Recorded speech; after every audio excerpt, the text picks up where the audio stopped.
මේක indoor RC helicopter එකක්. Indoor එකක් දැන් බොක්ස් එකෙන් එළියට ගත්තේ බලමු පොඩ්ඩක් කියවලා අතල්ලක් ගන්න වගේ. මේක පට ස්ටේබල් හෙලිකොප්ටර් එක. මොන වගේ. ඔය දැන් මම රිමෝට් එක මේ අතහැරලා තියෙන්නේ මේ. රිමෝට් එක අතහැරලා තියෙන හෙලිකොප්ටරේ තියෙනවා ගාන්න. හොඳ ස්ටේබල්. මේ යවන්න පුළුවන්. අර පිටිපස්සේ එකක් වැඩ කරනවා. ඒකට ගන්න අපිට ඕන පැත්තට මෙහෙම ඉස්සරහට යවන්න, පස්සට ගන්න. මහරවන්න කොටුව. පල්ලෙහාට ගමම ඉදිරියට තියෙන්නේ. නබල. ඊට පස්සේ මොකද දිනා අතල්ලා නේ. රිමෝට් එක මෙතන.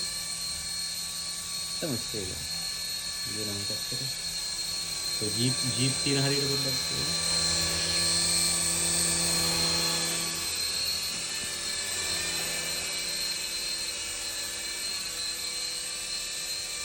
Thank you.